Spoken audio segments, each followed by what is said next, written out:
For a lot of these brands, merch is just a side thing. So why invest so much money into operations, so much money into fulfillment when you can outsource that? And we have brands like Dunkin' Donuts, South Park merch, if you're a fan of that. You also might be getting an item that's been printed at Printful or Warner Brothers and so on. So like, again, the opportunities are endless. And imagine for brands like that, content is what they sell, and you never know what's going to get popular, right? One season, one episode could have a cool moment, and you could capitalize on that quickly. We've seen brands that actually go from like monthly drops to weekly drops, actually scale their revenue more than 60% month over month. So yeah, just do it. Don't wait up, because there's no risk.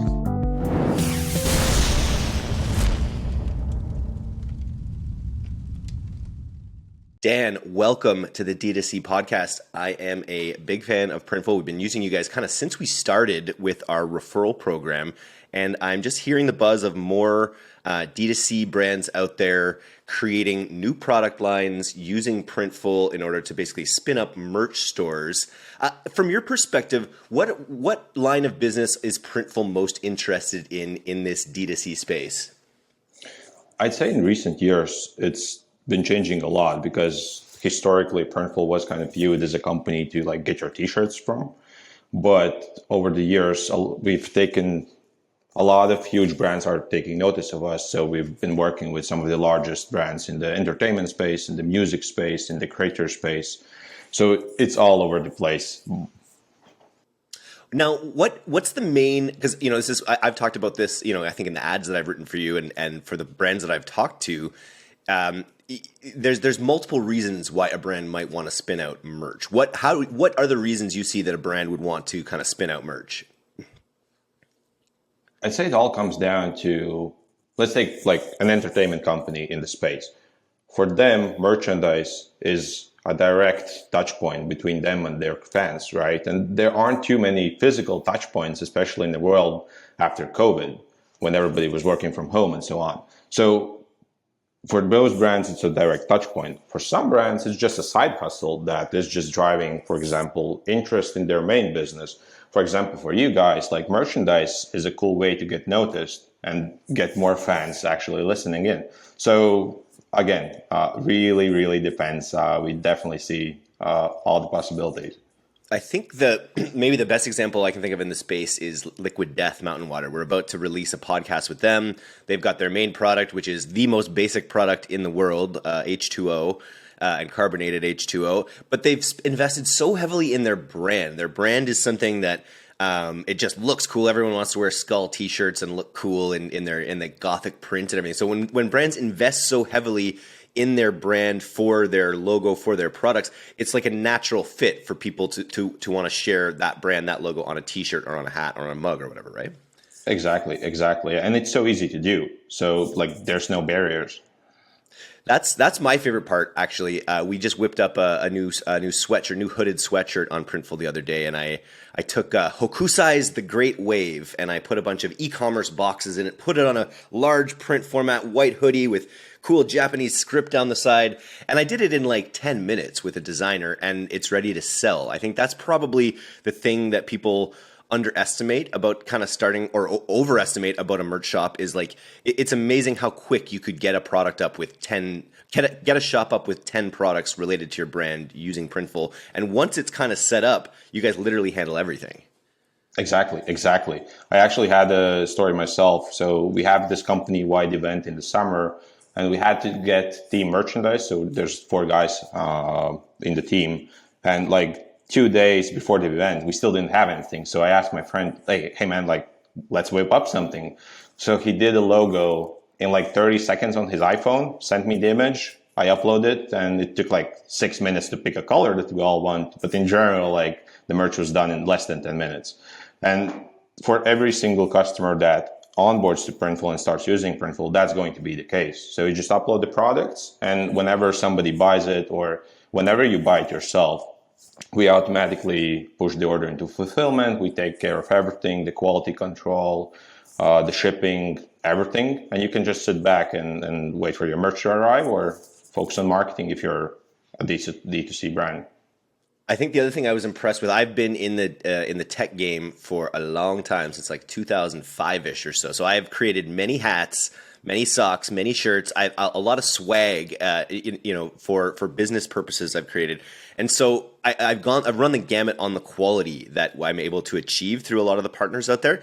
And I got to say, like, every product that we've created with Printful has been a classic, much like this olive green 5-panel cap is, it's legendary in the company for people. It's everyone's daily driver. Once you get this hat, it becomes your daily driver.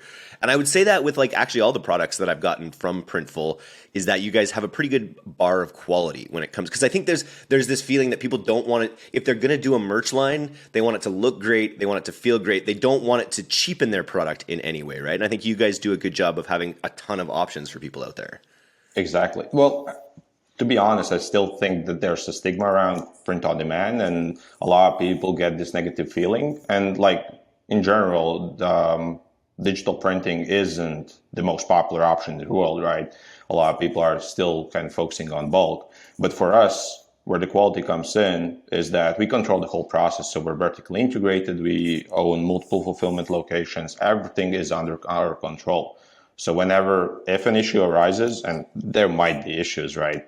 That's just operations. But we are able to pinpoint that, figure out which step in the process went wrong, and actually fix it so it doesn't happen again. So like that's key in all of this.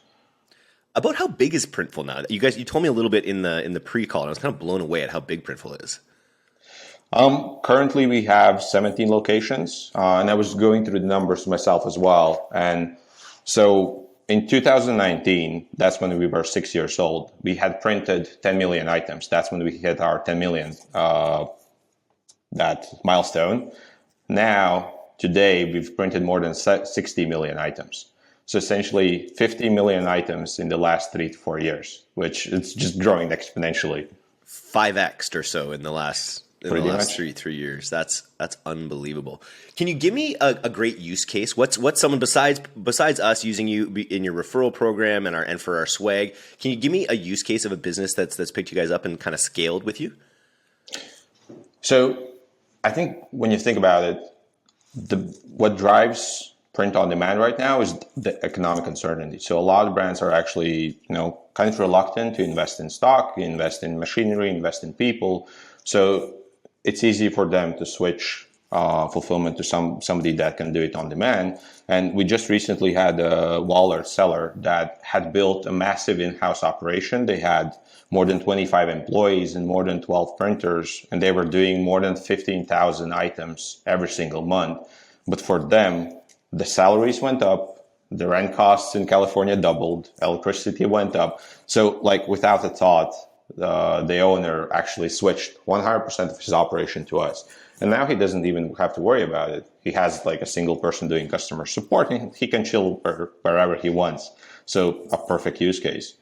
It turns it into like an intellectual property exercise versus everything else that comes with running an apparel brand, right? Because all you've got to do is sort of manage the brand, manage the way things look and are displayed on your site, and then you guys kind of take care of the rest. So I could see that being a no-brainer.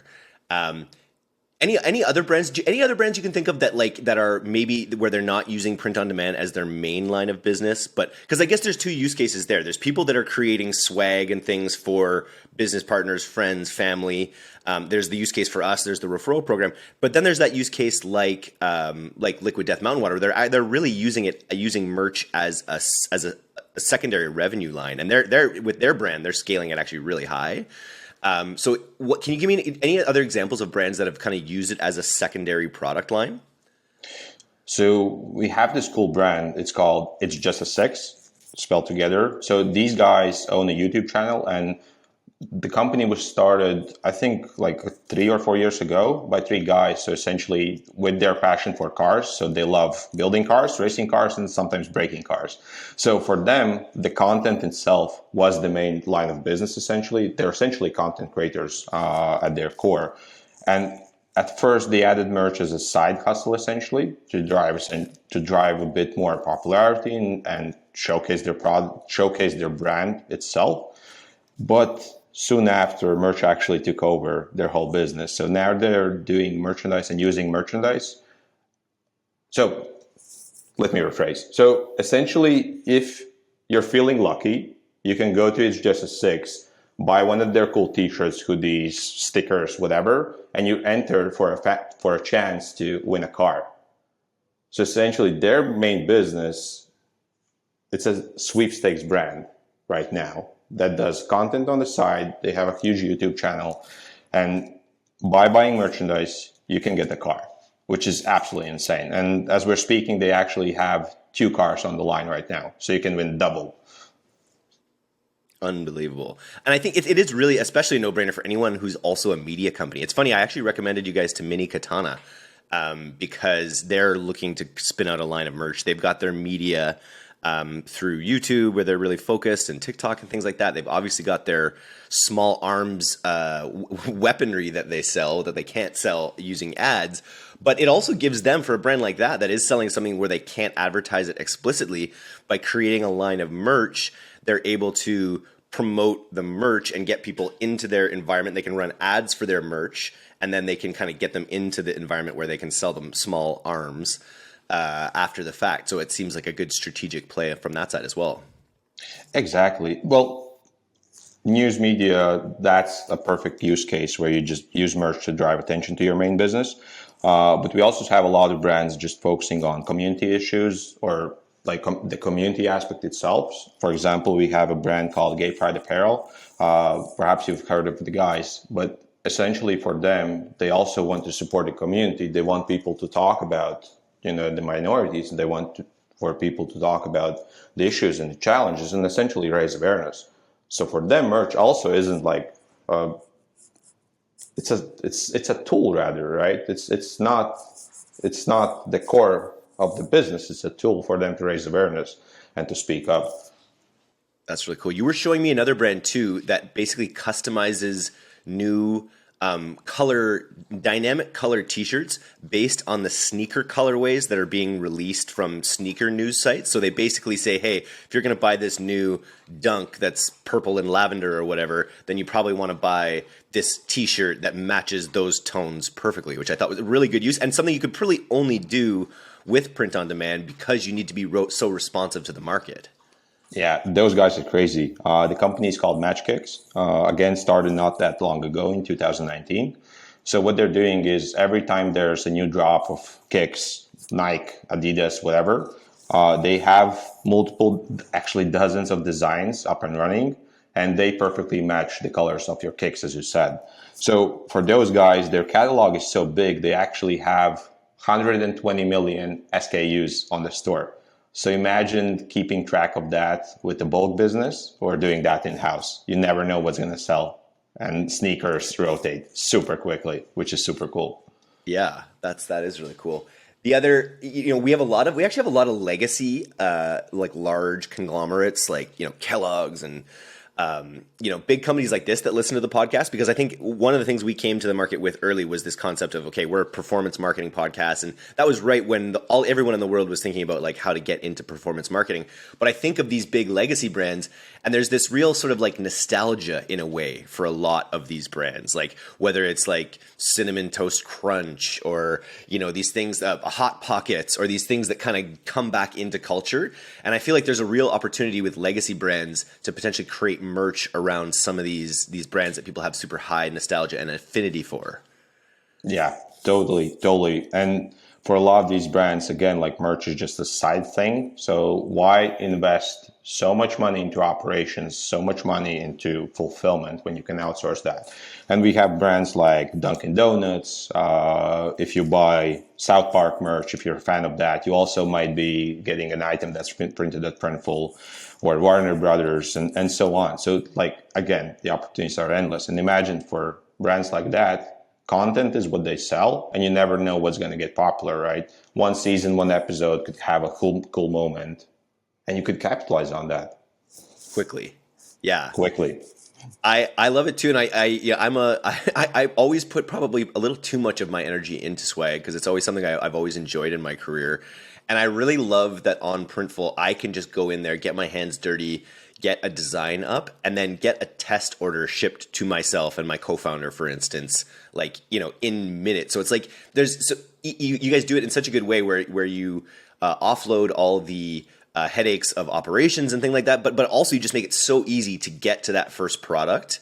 And I feel like there's so many brands out there that that would think about merch, and even if they're just going to do it and they're not going to turn it into their own business line, partnering with you guys to start creating merch quickly that you can just start testing and seeing what the response is about seems like the way to go. My question to you is what do you recommend for D2C brands out there listening who are thinking about spinning out a secondary merch line to support their brand? Just do it. Like, don't wait up, because we've seen most success with brands that actually like test products frequently and don't wait for like quarterly drops or like one drop a year. Like, that's not gonna fly. We've seen brands that actually go from like monthly drops to weekly drops, actually scale their revenue more than 60% month over month. It's literally insane. And if you can focus on multiple product lines, that again allows to expand the catalog and actually drive revenue. So yeah, just do it. Don't wait up, because there's no risk. No, and I talk about this. I think the neat thing about merch for me, as someone who's always like made a lot of socks, a lot of swag, we're always looking for the way to get your logo into someone's field of vision, whether it's on a t-shirt, whether it's on a hat, whether it's on something that sits on their desk.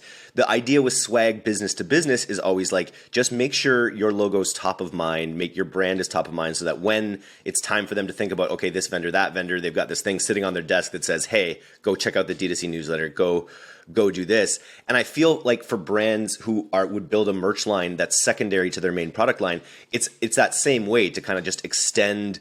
What I'd love to see is like a study at some point where you could prove like brands who buy, or customers who buy merch tend to have higher LTVs based on the products that they buy. Because I bet that's true.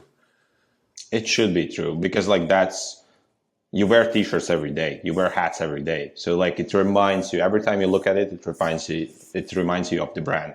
So yeah, we don't have like actual research supporting it, but it should make sense, right? Yeah. No, it checks out for sure. Let's talk products for a second here. If people are looking to get started on Printful, what do you recommend? Like, what's the gateway product? What are the first couple products that people should be testing? When we started Printful ourselves, we started with t-shirts, posters, and canvases. That's just because one of the co-founders was a fan of that. He actually started selling wall art. Right now, the top products are definitely bucket hats. That's a huge trend. I think you should also get one. Hoodies, sweatshirts, and t-shirts, definitely top of the product line. Bucket hats heading into spring. I got a TikTok bucket hat at my last event, a tie-dyed TikTok bucket hat, and it's very cool. You guys do a bunch of tie-dye stuff as well. Like, how many products actually total do you guys offer now? I checked this morning, and it was 338 products as of now. That's wild. And that goes from mugs, pins, goes all the way up to like home decor, pillows, things like that, right? Exactly. Everything you can think of, even mouse pads and even shoes. If you're, create your own shoes. What's your favorite Printful product? What's your favorite branded Printful product that you own? I'm a big jacket fan, as you can see. I have this sick denim jacket back home with a large Japanese drawing on the back. It's actually from one of our customers. Sadly, can't mention the name. But yeah, I love just wearing my customer merch. Wait, you do denim jackets? Denim jackets as well, yeah, and embroidered ones. Unbelievable. Well, I want my audience to reach out to me, eric@directtoconsumer.co. If you would wear a D2C denim jacket, or like a denim jacket like with my face on the back of it, or something, maybe something really cool, you get at me, because like I am just looking for an excuse to make a denim jacket with Printful. So that's pretty much all I need. What do you recommend people do to get started? Just go to printful.com and start her up? Exactly. And it's free. Create your own profile for samples. Samples are also discounted. So yeah, just test it out. We have a bunch of suggestions, bunch of ready-made designs as well. If you're not the designer yourself, just whip it up. And if you're a direct-to-consumer brand, larger scale, you can reach out to our sales team as well. We'll help you out. You guys don't offer this yet, but I have to bring it up because it's my ultimate idea for swag. Nobody agrees with me, but it's a 4-inch by 4-inch tungsten cube. And tungsten is like 16 times more dense than iron. So it's 4 inches by 4 inches, but apparently it weighs 60 pounds. And you can get your brand etched on it. And to me, that's like the ultimate corporate swag in a way, because first of all, that's going to sit on a desk. It's never going to move because you can't move it. It's too damn heavy. And then it's also like every time you pick it up, it's like it has this weird physical impossibility aspect going for it. So that's actually what I pitched to Liquid Death Mountain Water, because they do the craziest swag, right? They'll do different wrapped cars and things like that. So I want them to do a Tungsten Cube. That's I'll give that idea for free to Printful as well. I don't know if it's going to be cost effective, because I think it costs about $6,000 to print on a Tungsten Cube. But until then, maybe get a mug. Maybe just get a really heavy mug, and it'll be kind of the same thing, right? I can't imagine our warehouse guys being too happy about carrying that around, but yeah, sure. No, oh god, it would break a few backs. People just picking up a couple pallets of those things would be no good. So okay, well maybe that's not the best idea. Stick with t-shirts, stick with mugs, stick with sick 5-panel hats like this one. Go to printful.com and check it out. Thanks for coming on the podcast today, Dan. This was fun. Absolutely, thanks for having me.